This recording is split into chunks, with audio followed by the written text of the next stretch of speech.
बोलिए बांके बिहारी लाल की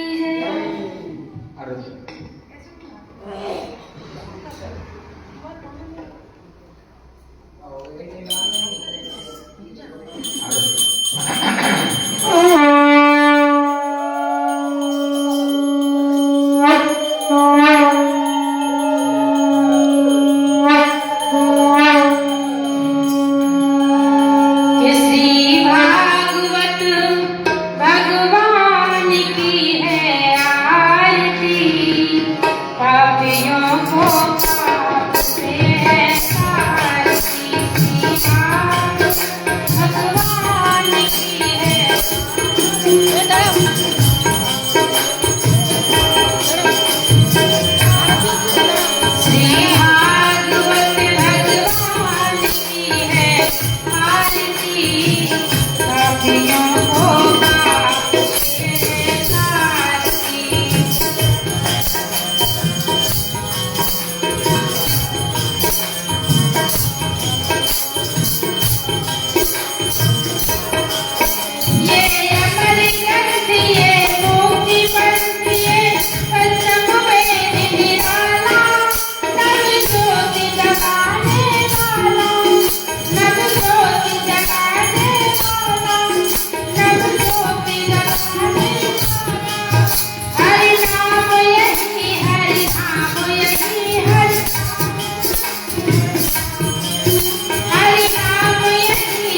भागवत भगवान की है आरती, पापियों को पाप से है तारती, भागवत भगवान की है आरती, पापियों को पाप से है तारती।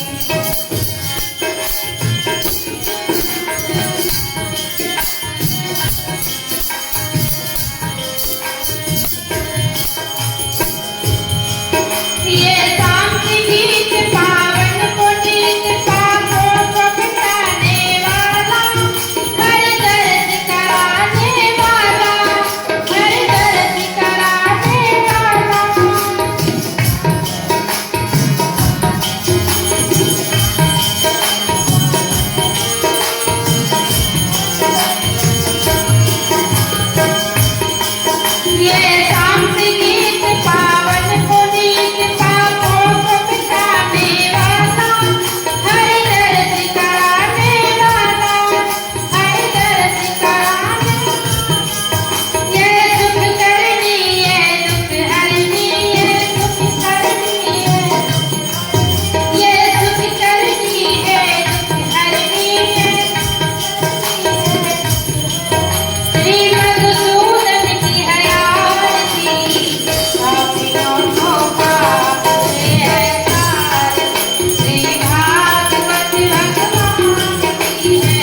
महाराज के आनंद की जय, बोले वृंदावन धाम की जय, लाडली सरकार की जय, जय जय श्री राधे। आइए हम सही भक्त गुरुदेव जी के मुखारबिंद से कथा श्रवण करेंगे।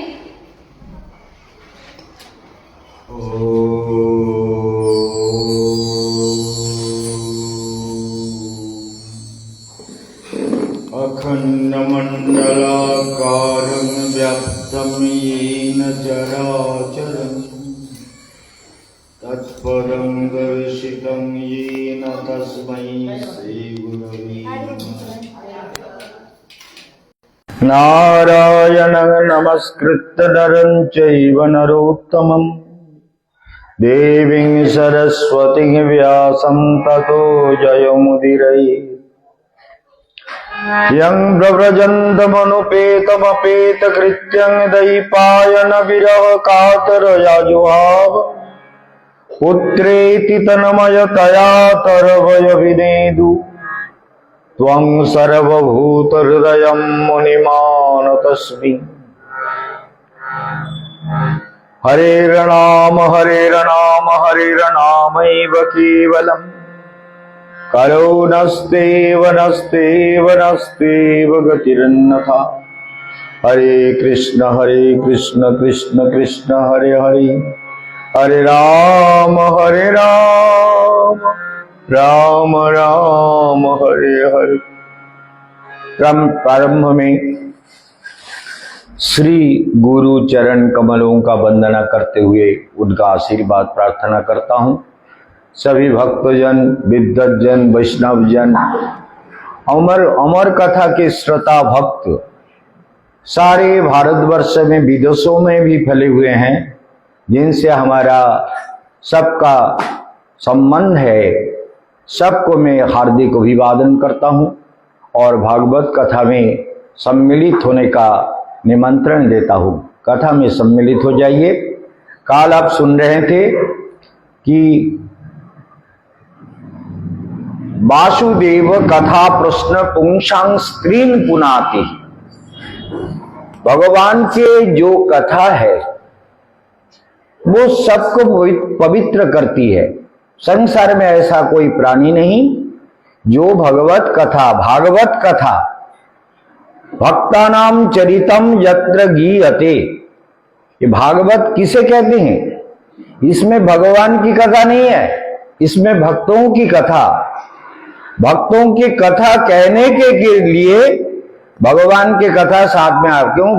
भगवान को छोड़कर के भक्त नहीं होते, इसलिए भक्तों की कथा कहते हुए भगवान की कथा प्रसंग में आ गया और उसी प्रसंगों को आगे बढ़ाए। जल्दी जल्दी हमको विचार करके आगे बढ़ना है। ये जो धर्म अनुष्ठित पुंसाम विश्वक्सेन कथा सुझा, विश्वक्सेन भगवान की जो कथा है, नो पादयेद यदि रति श्रम एवहि केवलम, श्रम एवहि केवलम। यदि भगवान में प्रेम नहीं आया, भगवान के लिए हृदय व्याकुल नहीं हुआ कि ऐसे रसराज भगवान, विश्व के आनंद कंद जो हमारे नित्य प्रभु है, नित्य सखा है, नित्य अपने हैं, उनसे अगर हमारी रति नहीं होती है, भक्ति नहीं होती है, तो सारे भगवत कथा श्रवण का जो हम कष्ट उठा रहे हैं, समय दे रहे हैं, वो श्रम ही उसका सार होता है। कहा गया जैसे स्थूल तुषाव घातिनाम, धान को जब चावल निकल जाता है तो धान का क्या रह जाता है? भूसा रह जाता है। उसको अगर कितना भी कूटा जाए, कितना भी कुछ कोशिश किया जाए, उसमें चावल नहीं निकलेगा, क्योंकि उसमें चावल है नहीं। उसी प्रकार हृदय में यदि प्रेम नहीं है, भगवान की कथा के प्रभाव जीवन में नहीं पड़ता है। जो जैसे भूसे में से चावल नहीं निकलता, वैसे हृदय में भगवान के प्रति प्रेम नहीं होगा तो हृदय से जो कथा की जो प्रभाव है, जो अमृत विद्या है, जो अन्वेक्ष की विद्या है, जो दिव्य प्रेम है, वो हृदय में प्रकट नहीं होते। इसलिए ध्यान दीजिए प्रत्येक शब्द को। काल यही श्लोक हम बोल रहे थे कि भगवान को 3 नाम से जाना जाता है। क्या क्या नाम है? ब्रह्मेति परमात्मेति भगवान इति शब्दते, ये 3 शब्द है भगवान के नाम का। वदन्ति तत्तत्विदः तत्तम जज ज्ञानमद्वयम्, जिसके ज्ञान के आगे और कोई ज्ञान नहीं होता। भगवत ज्ञान अगर आ जाए तो हमारा जो ज्ञानमय कोश है ना, वो किसी से दीक्षा मांग के नहीं मिला है, वो मेरे अंदर दिया हुआ है भगवान का, लेकिन उसको जगाना जरूरी है। आपने विज्ञानमय कोश जब जग जाएगी, कोश जब जग जाएंगे तो अपने आप सारे ज्ञान प्रकट हो जाएंगे, और वो ज्ञान पूर्ण ज्ञान है। वो ज्ञान जीव को सभी प्रकार दुखों से मुक्त कर देता है। वही ज्ञान हमको चाहिए, मन उसमें लगाना चाहिए। इसलिए पहले है ब्रह्मेति परमात्मेति भगवान इति शब्दते, ये 3 शब्द है, ब्रह्म, परमात्मा और भगवान। तो ब्रह्म, वही लोग ब्रह्म का उपासना करते हैं जो निरंतर ब्रह्म चेतना में रहते हैं। अहम ब्रह्मास्मि प्रज्ञानम ब्रह्म अयमात्मा ब्रह्म। और ये सच बात है, सभी का आत्मा ब्रह्म का ही तो अंश है। चैतन्य महाप्रभु के विचार में भी यही कहा गया, अचिंत भेदाभेदवाद, भेद और अभेद।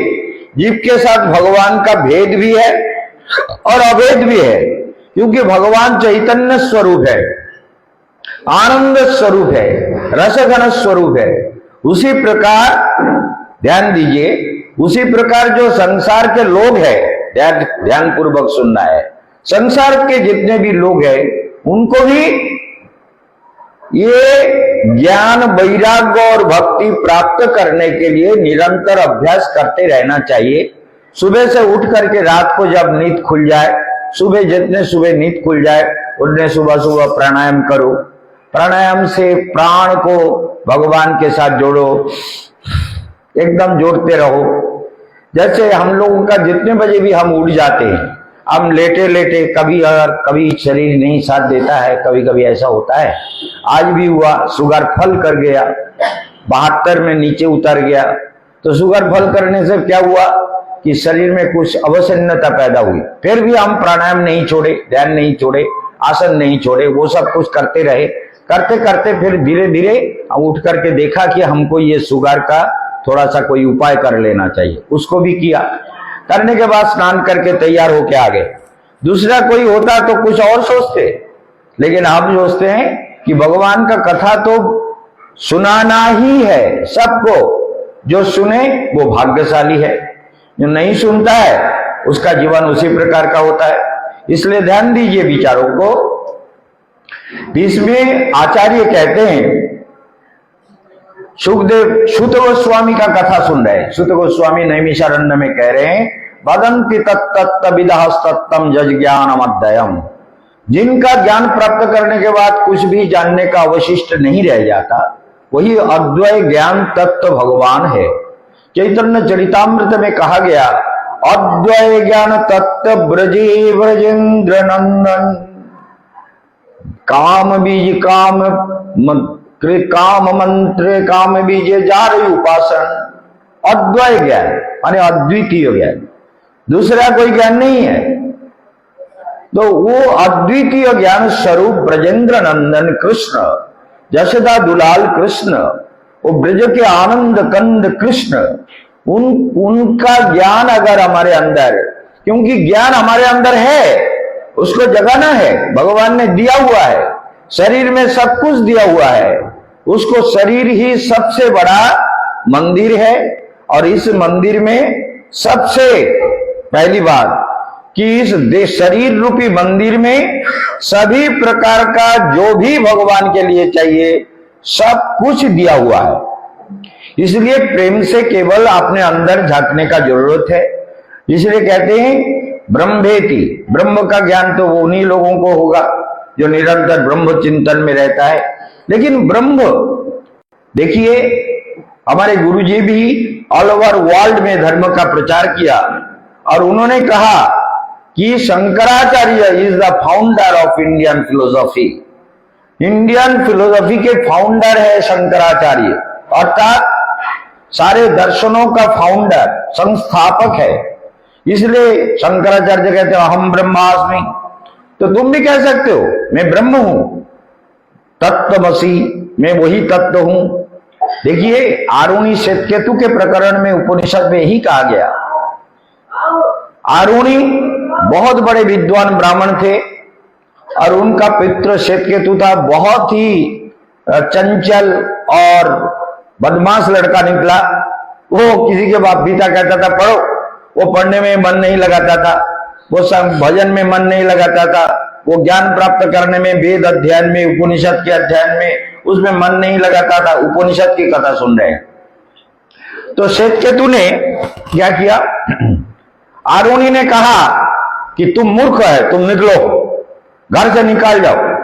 हमारे वंश में हमारे पूर्वजों, हमारे पिता, हमारे दादा परदादा जितने भी हुए हैं, वो सब बड़े बड़े विद्वान हुए, बड़े बड़े महर्षि हुए, और तुम ऐसे मूर्ख पुत्र मेरे घर में जन्म लिए। तुम पढ़ना नहीं चाहते, तुम वेदाभ्यास करना नहीं चाहते, तुम सुनना नहीं चाहते, तुम ध्यान नहीं करना चाहते, मंत्र जप करना नहीं चाहते, तुम निकलो, तुम हमारे पुत्र नहीं है, तुम्हें हम त्याग करते हैं। घर से निकाल दिया, मारा, पीटा, भगा दिया। फिर श्वेतकेतु ने सोचा कि हमें तो अब ज्ञान प्राप्त करना ही होगा।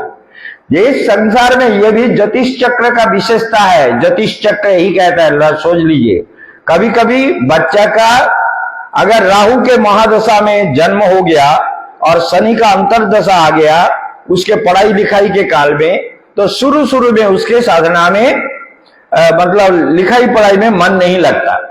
या हम लोग कह देते हैं कि इसका थोड़ा देर से ये पढ़ेगा, बहुत अच्छा पढ़ेगा, आगे भी पढ़ेगा, विद्वान भी होगा, लेकिन इसका पढ़ाई लिखाई शुरू में मन नहीं लगेगा।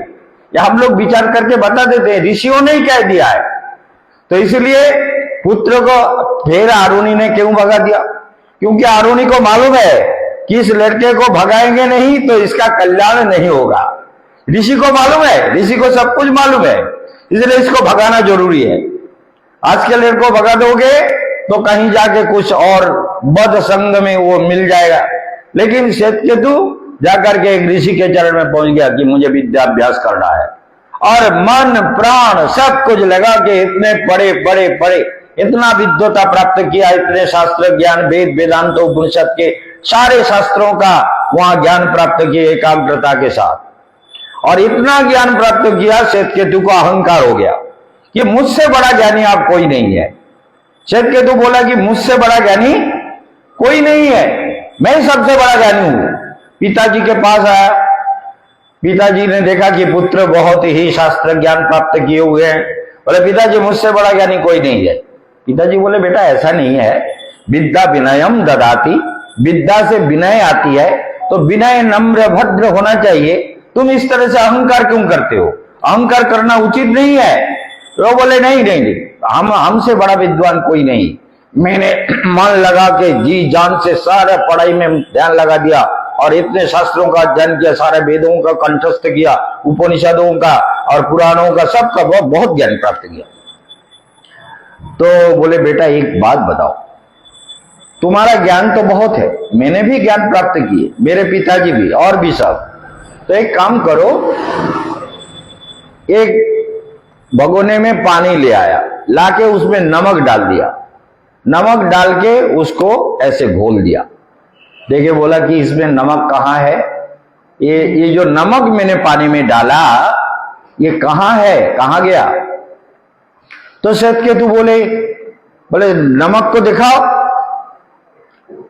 तो नमक को दिखाने के लिए क्या करोगे?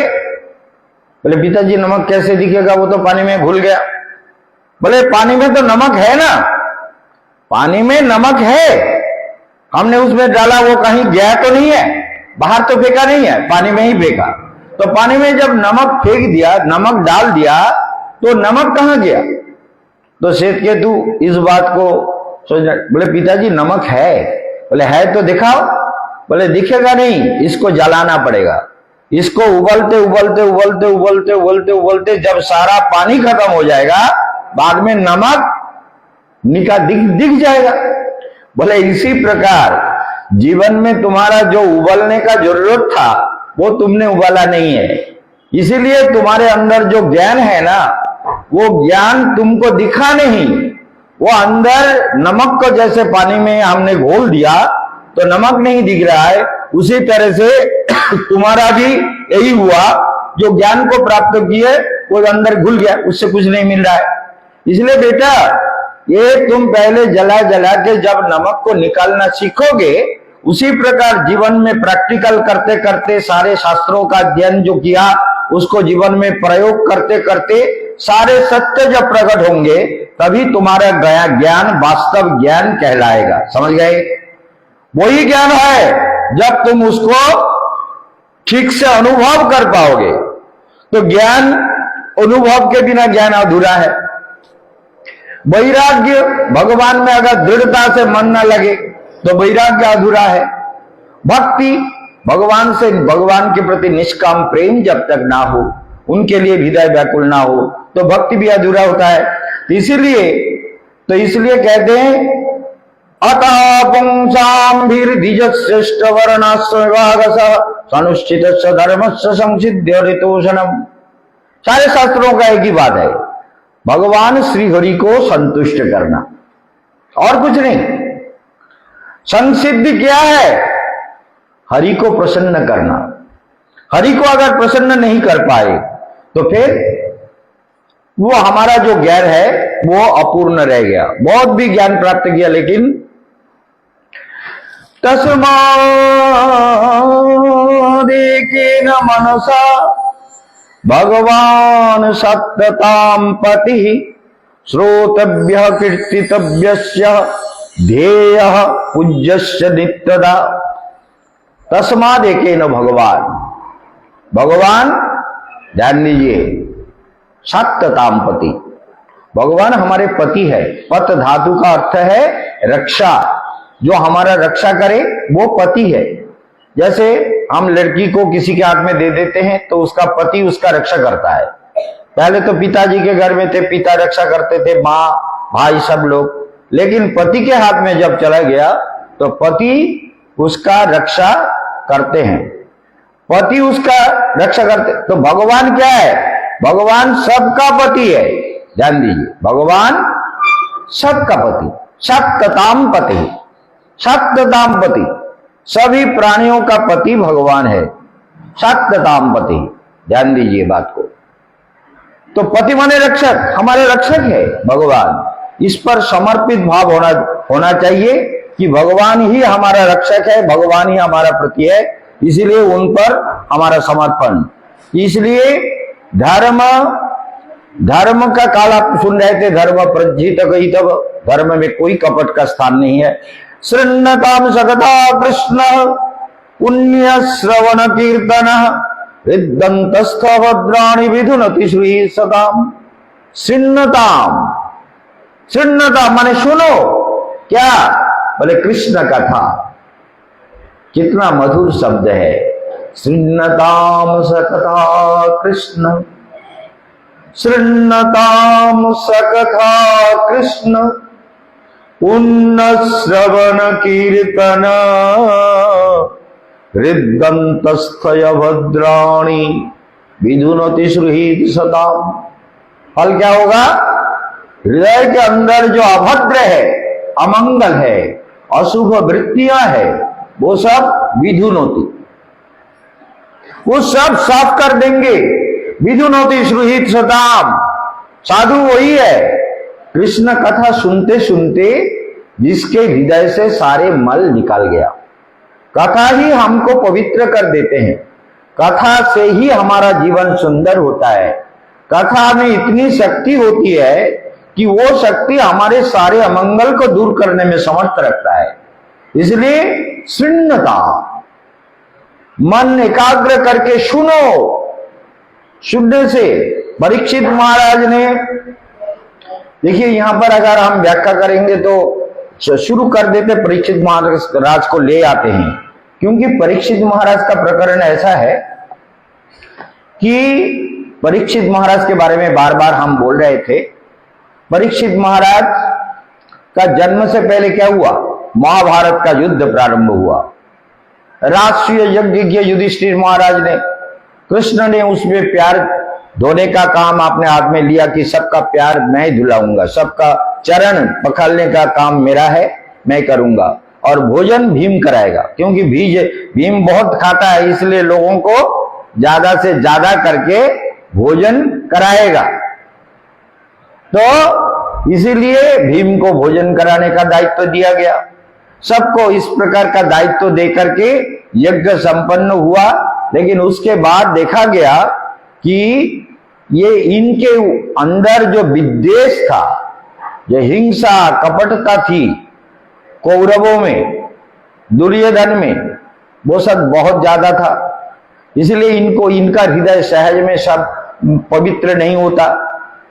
जिनके हृदय में कपट बुद्धि है, शास्त्र के बातों को सरलता से नहीं सुनेगा, ध्यान दीजिए बात को, सरल भाव से जो नहीं सुनेगा, कपट बुद्धि अंदर में भरी हुई है, तो उनको कभी भी कल्याण नहीं हो सकता। कपटता में भगवान शोक ईर्षा दिवीरा भाव ईराक्रांतम जस्य मानसम कथं तस्य मुकुंदस्य स्फूर्ति संभावना भवे।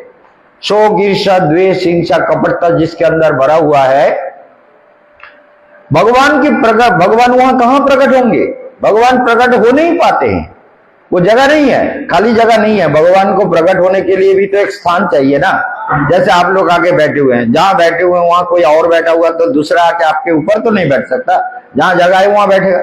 तो भगवान हमारे हृदय में अगर जगह नहीं है तो भगवान कहाँ आएंगे? इसलिए हृदय में ये जगह होना बहुत जरूरी है।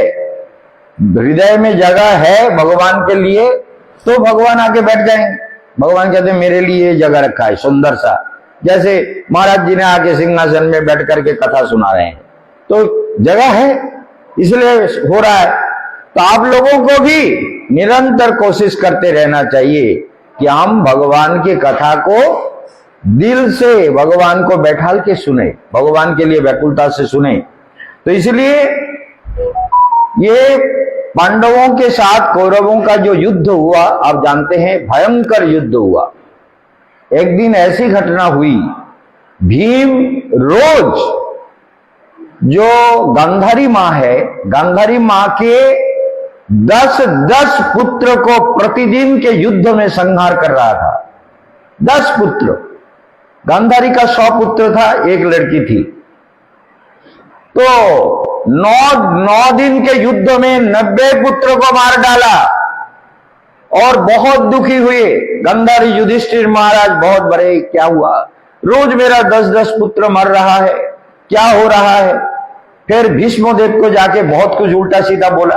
भीष्मदेव बहुत क्रोधित हुए, दुर्योधन को बोला देखो ये मैं 5 बाण रख देता हूं, ये बाण हम अपने पास रखते हैं, काल 5 पांडवों को मैं इसी 5 बाणों से ही मारूंगा। तो दुर्योधन शाम को गया हुआ था, वो बोले पितामह आप ये 5 बाण मुझे दे दीजिए, मुझे दे दीजिए, मैं इसको संभाल के रखूंगा। जब युद्ध प्रारंभ होगा, जब पांडवों का मारने का समय आएगा तो बाण लेके मैं आपके पास पहुंच जाऊंगा, मेरा रथ आपके पास पहुंच जाएंगे। बोले तुम पर मेरे पर विश्वास नहीं है? बोले है, लेकिन इस समय परिस्थिति बहुत खराब है, मेरा 90 भाई जो है मर गया, आप में ये नहीं कर सकता, विश्वास पूरा भरोसा है नहीं, क्योंकि आप अर्जुन को बहुत ज्यादा स्नेह करते हैं, पांडवों के प्रति आपके बहुत ज्यादा स्नेह है, आशीर्वाद है, इसलिए आप ये दे दीजिए। दुर्योधन ले गया, लेकिन बाद में देखा गया उस 5 बाणों को भगवान श्री कृष्ण ने कहा अर्जुन को लेके कि चलो कैलाश चलते हैं, इसका कोई रास्ता निकालते हैं। कैलाश में गए, कैलाश में जाके बोले कि प्रभु क्या होगा, काल तो पांडवों का विनाश कर देगा, आप कुछ रास्ता बताइए। भोलेनाथ शिव जी आप कुछ रास्ता बताओ, पांडवों का रक्षा कैसे करे? बोले क्यों आपको मालूम नहीं है? आप ही तो सब कुछ कर सकते हैं, आप तो सभी कुछ कराते हैं। बोले फिर भी आप बोलिए। तो भोलेनाथ ने कहा ऐसा करो, फिर वैसे ही किया। क्या किया? अर्जुन को दुर्योधन का रूप भेष बना दिया। दुर्योधन अर्जुन बन गए, दुर्योधन बन गए अर्जुन दुर्योधन बन के गए, जाके पितामह भीष्म दुर्योधन का भेष बना के फिर वही 5 बाणों को जो दुर्योधन ने रखा हुआ था, उसी बाणों को अर्जुन ने ले लिया। देखिए भागवत में कथा और भी है घुमा के, अर्जुन ने वो बाण को लेके चले गए। फिर दुर्योधन जब बाण ढूंढने लगा तो वो बाण मिला नहीं, क्योंकि वो बाण तो अर्जुन ले गया था। तो इसलिए पांडवों को भगवान ने सारे दुखों से, सारे विपदों से, सारे संकट से भगवान ने उद्धार किया।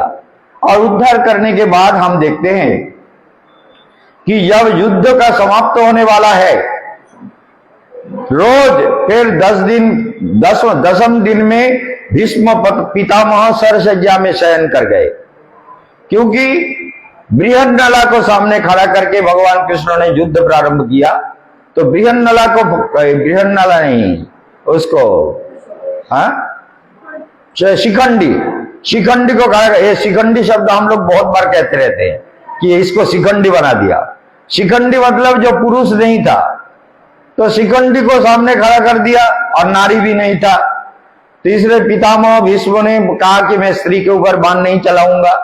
तो अर्जुन ने बाण, इतना सब बाण, तीक्ष्ण बाण से मारा कि पितामह भीष्म के सारे शरीर में बाण भरे, मतलब एक भी जगह नहीं बचा, सब में बाण मार मार के फिर पितामह भीष्म रथ से नीचे गिरे। और अर्जुन बहुत रोने लगा कि ये क्या हुआ सखा कृष्ण, ये क्या हुआ?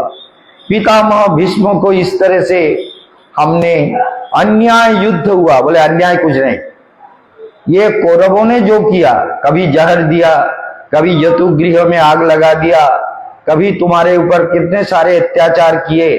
तो ये सब क्या धर्म युद्ध था, श्रेष्ठ नियम था, युद्ध का कानून था। और द्रौपदी का जो वस्त्र हरण हुआ, कम से कम कोई तो इसका विरोध करता। पितामह भीष्म भी तो विरोध कर सकते थे, लेकिन नहीं किया, इसलिए तुम ये करो।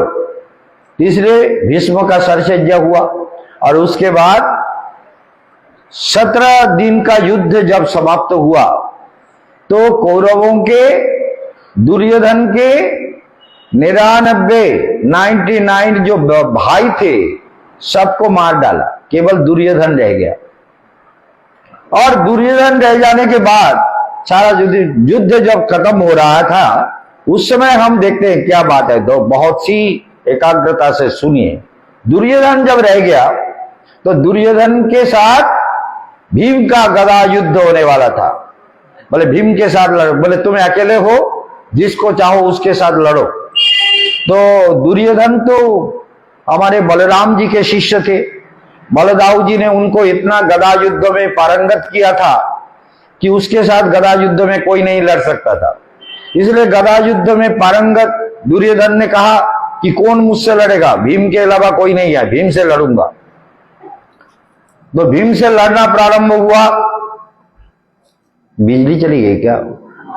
भीम से लड़ना प्रारंभ हुआ, ध्यान दीजिए गहराई से। भीम से युद्ध जब प्रारंभ हो गया, तो हम देखते हैं कि भीम युद्ध में बहुत ज्यादा युद्ध तो कर रहे थे, लेकिन भीम को भी बहुत मार रहा था। 100 मन वजन का गदा था। उस समय 4 किलो में 1 मन माना जाता था, इसलिए इसका मतलब है 400 केजी, एक एक गदा का वजन था 400 किलो, 4 क्विंटल। इतने भारी भारी गदा से मारने लगे। लेकिन दुर्योधन का क्या हुआ था? मां का आशीर्वाद लेके आया था, क्योंकि युद्ध का 18वां दिन जो है, वो 17 दिन तो युद्ध हो गया। तो गांधारी बोले कि बेटा तुम सुबह नहा धो के शुद्ध भाव से मेरे पास आ जाना, एकदम नंगा, कपड़ा पहनना नहीं है, शांत होके नंगा होके आ जाना। दुर्योधन नंगा होके जा रहे थे, तो कृष्ण को तो सब मालूम है। कृष्ण आ गया रास्ते में, बोले ए दुर्योधन भैया, तुम तो बड़े निर्लज्ज हो, तुम राजा हो, राजकुमार हो, युवराज हो, इतने बड़े विद्वान होके तुम्हें लाज नहीं आती? तुम ऐसे नंगा होके जा रहे हो। बोले माँ का आदेश है, माँ ने मुझे आदेश दिया, गांधारी माँ का आदेश मुझे पालन करना है, तुम मुझे परेशान मत करो कृष्ण, तुम्हारी बातों से मुझे तुम भुला नहीं सकते। माँ का आदेश यही है कि हमको नंगा जाना है।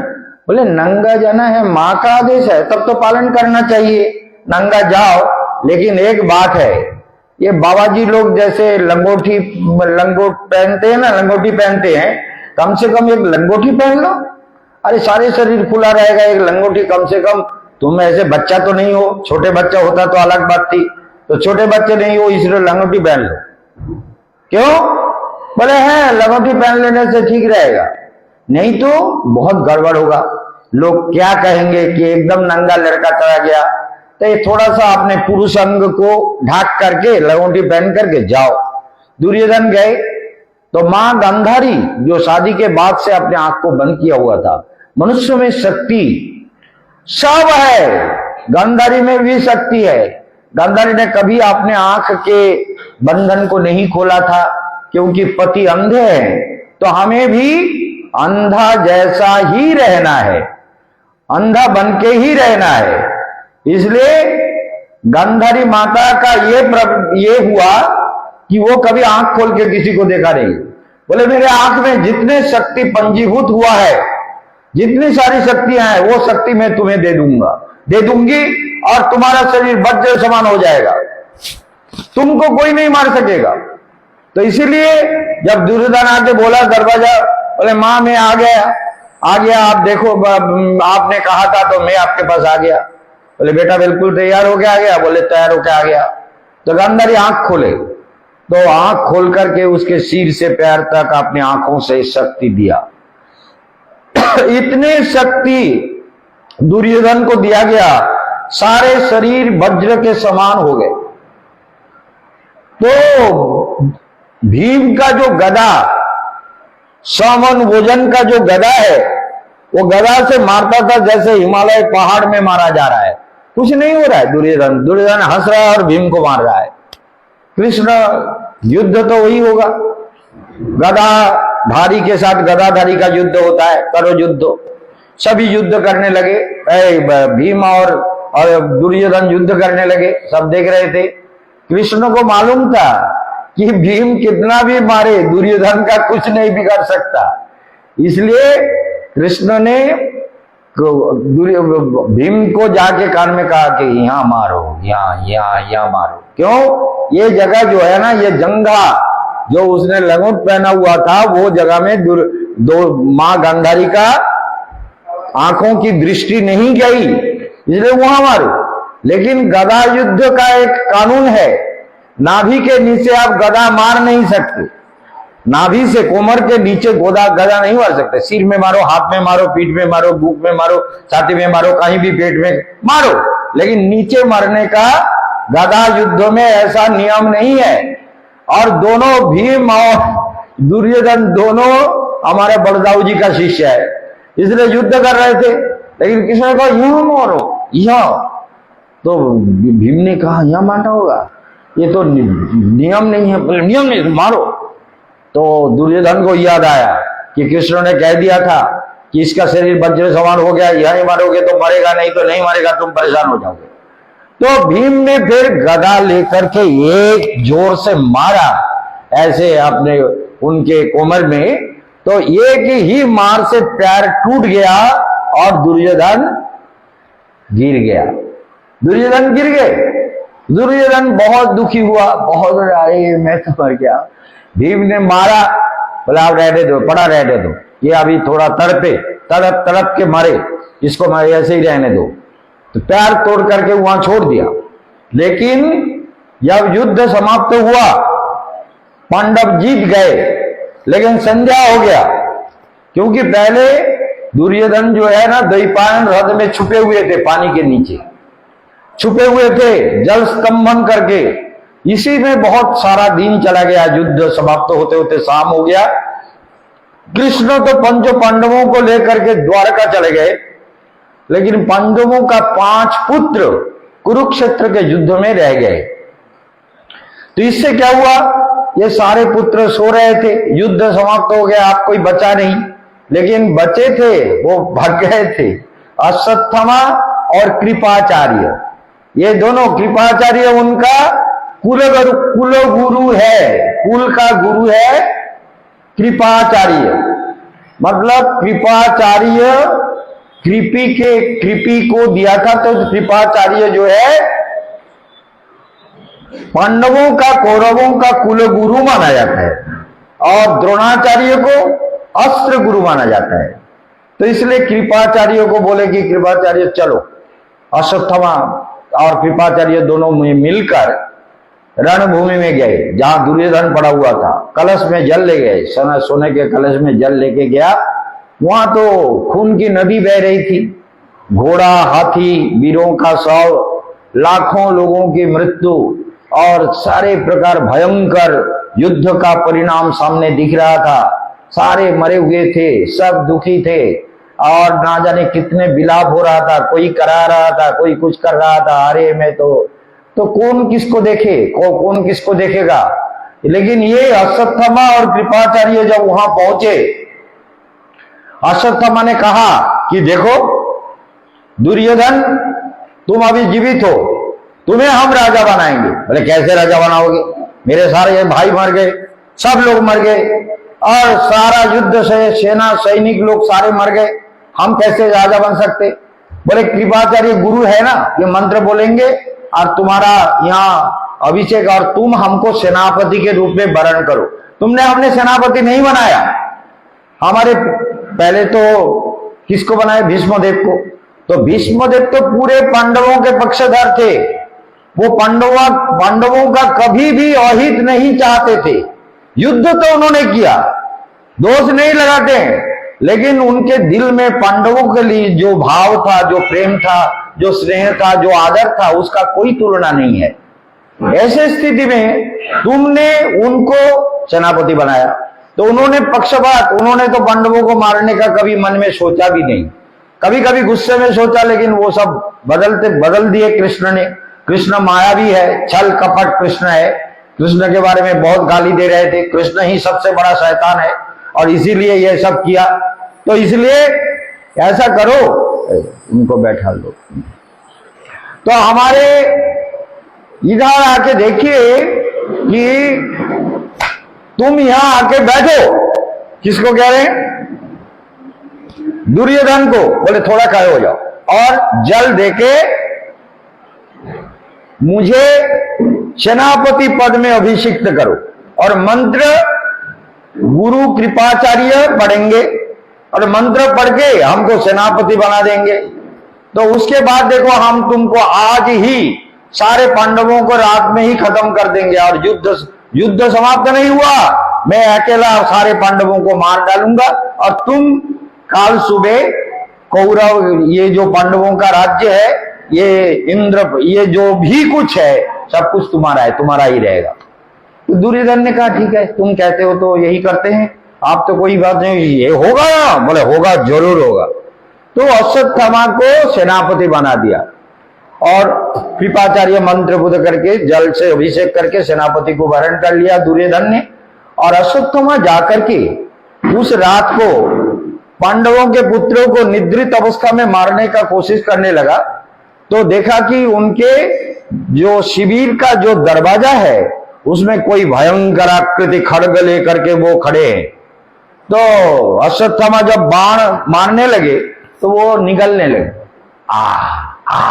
सारे बाण जो है वो निगल रहा है। अश्वत्थामा इतने बड़े वीर थे, महावीर, जिसका कोई जो अभी भी जीवित है कलियुग में भी उसका बहुत प्रमाण मिल जाता है। अश्वत्थामा वो तो जीवित है आज भी। ये जैसे हनुमान जी, ये हनुमान जी आज भी जीवित है, कृपाचार्य भी जीवित है, अभी भी ये लोग हिमालय में घूमते रहते हैं और इनको कई बार देखा गया। तो इसलिए ये अश्वत्थामा ने बाण मारा, जितने भी बाण मार रहे हैं सब बाण निगल रहा है। सब बाण को कोई खा सकता है, बाण को किसी तरह से रोक सकता है, अस्त्र से काट सकता है, लेकिन ये निगल रहा है, ये क्या बात है। तो अश्वत्थामा को आश्चर्य हुआ। फिर उन्होंने ध्यान से थोड़ा नजदीक जाके देखा, वो भगवान शंकर खड़े थे। भगवान शिव जी दरवाजे के ऊपर पांडवों का, पांडव पुत्रों का, पांडव शिविरों का रक्षा करने के लिए, सबके रक्षा के लिए शिव जी स्वयं द्वारपाल बन गए। बोले ये तो बड़ा भयंकर हुआ, शिव जी के साथ हम कैसे लड़ पाएंगे। तो उन्होंने उस समय थोड़ा पीछे जाकर के थोड़ा बालू का, इसको कहते हैं पार्थिव मूर्ति, पार्थिव माने मिट्टी और बालूका से एक शिव जी का मूर्ति बनाया, बना के ओम नमः शिवाय। जल और बेलपत्र देने लगे। ओम नमः शिवाय। ओम नमः शशि शेखराय। ओम नमः गंगाधराय। ओम नमो नागेश्वराय। ओम नमो केदारनाथाय। ओम नमो जमलोर्जुनाय। ओम नमो महाकालेश्वराय। ओम नमो सोमनाथाय। ओम नमो वैद्यनाथाय। ओम नमो पशुपतिनाथाय। ओम नमो अमरनाथाय। ओम नमः शिवाय। ओम नमः शिवाय। ओम नमः शिवाय। हम बहुत खुश हुए, तुमने हमारा बहुत नाम लेके देके बेलपत्र जल डाला, मैं खुश हूं। बोलो क्या वर मांगते हो? बोले भगवान शंकर, हे प्रभु, हे शिव, आप तो सारे जगत के संहार करता है, आपको हम एक बात कहते हैं, आपका और कोई काम नहीं है? आपने घर में रहते रात को आकर के यहाँ खड़े क्यों हैं? आप कैलाश में जाइए ना। मेरा इतना प्रार्थना है कि आपका जो खड्ग है, हाथ में खड्ग, वो खड्ग, वो जो खड्ग है वो हमको दीजिए और आप कैलाश में जाइए। मेरा यही प्रार्थना, और कुछ नहीं चाहते, आप कैलाश में चले जाइए। कैलाशपति बोले ठीक है बेटा, तुम अगर चाहते हो हम कैलाश जाने चाहते तो कैलाश से यहाँ आके हम चुपचाप प्रभु का ध्यान करें, तो कैलाश में जाके और अच्छी से ध्यान करेंगे। तो भगवान शंकर वहां से कैलाश चले गए और अश्वत्थामा अंदर घुस गए। कृपाचार्यों को खड्ग देकर के बोले यहां से जो भी निकले उसको काट डालो, जो भी निकले, एक भी जिंदा नहीं बचना चाहिए। पांडवों का जो भी निकलेगा उसको मारो और मैं अंदर जाके सबको मारता हूं। अंदर जाके पहले 5 पांडव के 5 जो पुत्र थे उनको मार डाला निद्रितावस्था में, निद्रावस्था में। ये बहुत बड़ा पाप होता है कि क्षत्रिय धर्म का एक विरुद्ध है। धर्म क्षेत्र कुरुक्षेत्र, जहां अनंत काल से धर्म का पालन हुआ, कुरुक्षेत्र जो स्थान है वो धर्म क्षेत्र है, क्योंकि उसमें ब्रह्मा जी ने स्वयं यज्ञ किया था, इसलिए वहां ब्रह्म कुंड है। वहां सूर्य ग्रहण में स्नान करने से पापी सारे पापों से मुक्त हो जाता है। इसलिए वो वही स्थान है जहां जनक राजा ने हल चलाते हुए सीता को प्राप्त किया था। स्वर्ण पेटिका के अंदर सीता का प्राकट्य वहां ही हुआ था। मां जगत जननी सीता जो स्वयं प्रकट हुए, उस स्वर्ण पेटिका के अंदर मंदोदरी ला करके उस कन्या को स्वर्ण पेटिका में रख करके वहां कुरुक्षेत्र में रखा था। तो कुरुक्षेत्र में, कुरुक्षेत्र धर्म क्षेत्र है, धर्म क्षेत्र कुरुक्षेत्र तो धर्म का क्षेत्र है, आज से नहीं, अनंत काल से वो धर्म का क्षेत्र है। वहां राजा महाराजाओं ने धर्म का पालन किया, सब ने यज्ञ किया, देवताओं ने यज्ञ किया, वसुदेव ने यज्ञ किया, जनक राजा ने यज्ञ किया। जनक ने, बारिश नहीं हो रहा था तो वहां जाकर के अपना सोने के हल लेकर के वहां पर उन्होंने उसको खेती किया, उसमें सीता जी का प्राकट्य हुआ। इस तरह से देखा जाए तो कुरुक्षेत्र जो है धर्म का ही क्षेत्र है, धर्म का ही स्थान है। अनंत काल से धर्म का ही पालन हो रहा है। उसी धर्म क्षेत्र में इतना बड़ा पाप किसी को नहीं छोड़ता। इसलिए दुर्योधन के आदेश अनुसार अश्वत्थामा ने क्या किया?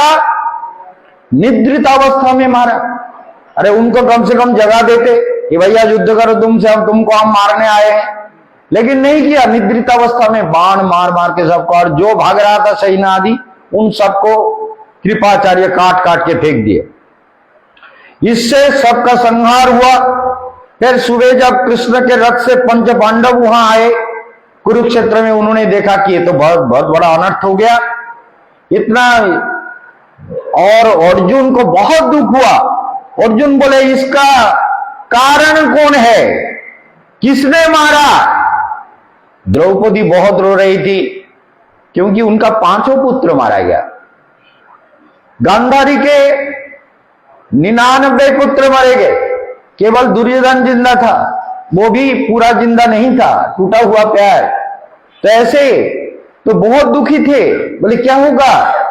तो इसलिए द्रौपदी इतनी रो रही थी। कृष्ण बोले सखी थोड़ा रुक जाओ, रो मत, जो भी कुछ होता है वो काल के बस में होता है। मैंने कुंती बुआ को ये मैंने वचन दिया कि आपका 5 पुत्र को मैं जिंदा लौटा के दूंगा युद्ध के बाद, तो इसलिए 5 पुत्र तो जिंदा है ही है, लेकिन उनके पुत्र मर गए, मेरा पुत्र मर गया। कृष्ण तुम्हें इसका कोई दुख नहीं है, तुम मेरे सखा हो, तुम मेरे प्राण हो, तुम मेरे लज्जा का रक्षा किए हो, तुम मेरे अपने हो, तुम्हारे सिवा मैं किसी को नहीं जानता, तुम ही तो मेरे आराध्य हो। तो मेरे सारे पुत्र खत्म हो गए, एक भी पुत्र नहीं बचा, नहीं कौन मुझे मां बोलेगा, मां बोलने वाला कोई नहीं रहा। कृष्ण मैं तो बहुत दुखी हूं। द्रौपदी रोने लगी, बिलखने लगी और बहुत ज्यादा व्याकुल हो गई। तो अर्जुन ने कहा कि अश्वत्थामा आज तो मैं तुम्हें छोड़ूंगा नहीं, आज अर्जुन का बाण तुम्हें संहार करेगा। कृष्ण को कहा कृष्ण रथ ले चलो, मैं चलता हूं। बोले चलो। तो और कृष्ण ने रथ चलाया और अर्जुन रथ में बैठे हुए अश्वत्थामा के पीछे पीछे। अश्वत्थामा तो भाग रहा था, उसको खबर मिल गया कि अर्जुन ने संकल्प किया कि अश्वत्थामा को मार डालेंगे, तो इसलिए अश्वत्थामा तो भाग रहा था, अपने प्राण लेके जोर जोर से भाग रहा था। अर्जुन पीछे पीछे रथ से जा रहे थे, जाके अश्वत्थामा को पकड़ लिया। अश्वत्थामा उस समय एक गलत और किया। क्या किया? जो पांडवों के वंशधर अर्थात अभिमन्यु जब युद्ध में मरा था, तो उत्तरा के गर्भ में अभिमन्यु का पुत्र था, जिसके कारण ये भागवत हमारे भाग में मिल रहा है। अभिमन्यु उत्तरा के गर्भ में कौन था? परीक्षित महाराज। तो वो बोले पांडवों के सारे वंश का मैं नाश कर दूंगा, कोई पांडवों का दूसरा रहेगा ना। ये सारे पांडव तो गए, उनके पुत्र भी मर गया, ये पांडव तो अब बेकार हो गया। अब इन तो धर्म का वर्म है, वर्म माने रक्षक। कृष्ण धर्म के रक्षक है। कृष्ण जब चले गए तो धर्म किसके शरण में गए? धर्म काम शरणंगतः, तो धर्म भागवत के रूप में प्रकट हो गए। भागवत साक्षात भगवान है, धर्म स्वरूप है, देव स्वरूप है, मंत्र स्वरूप है, राधा कृष्ण का युगल रूप है। भागवत ही जगत का कल्याण कर सकता है। भागवत कथा ही हमारे सारे मल को, सारे मलिनता को, सारे दुखों को दूर करने में समर्थ रखता है। भागवत कथा ही सबका कल्याणकारी है। ध्यान दीजिए बात को। इससे क्या हुआ? उसने ब्रह्मास्त्र निक्षेप किया तो उत्तरा के गर्भ में भगवान कृष्ण जा करके उत्तरा के गर्भ में सूक्ष्म रूप धारण करके सुदर्शन चक्र के द्वारा भगवान परीक्षित का रक्षा किया। असलियत में परीक्षित का असली नाम क्या है मालूम है आपको? जैसे मालूम है क्या नाम है परीक्षित का? ध्यान दीजिए। जैसे व्यासदेव का नाम व्यासदेव नहीं है, व्यासदेव का नाम है कृष्ण द्वैपायन। कृष्ण द्वैपायन उनका नाम है, लेकिन वेदव्यास बाद में जोड़ा गया। जब उन्होंने वेद का विभाजन किया तो उनका पूरा नाम हुआ कृष्ण द्वैपायन वेदव्यास। कृष्ण द्वैपायन। उसी प्रकार परीक्षित का नाम परीक्षित नहीं है, उनका नाम रखा गया विष्णुरात।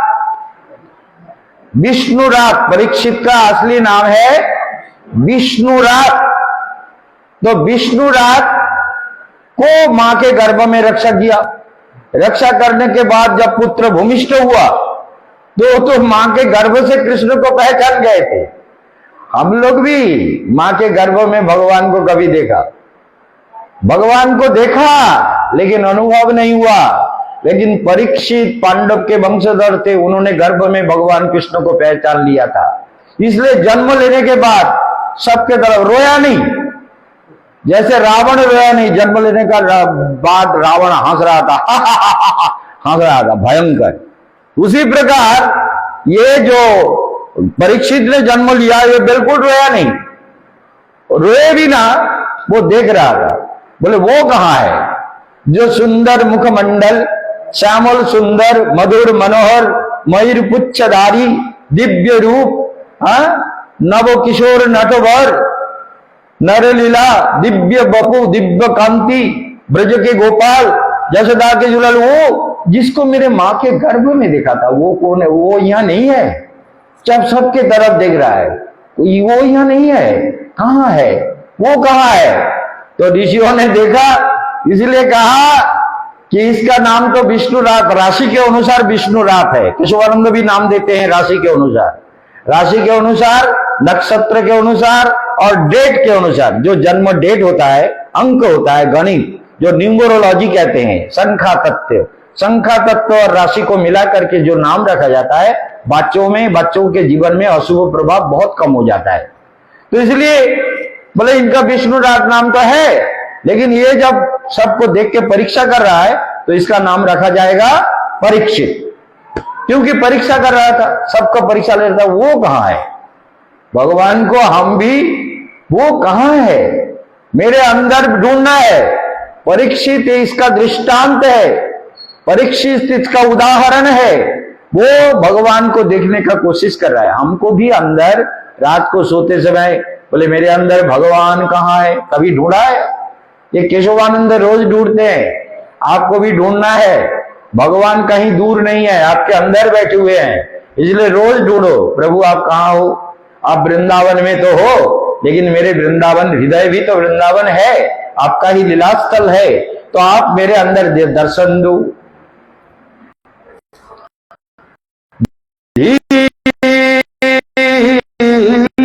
समीरे यमुना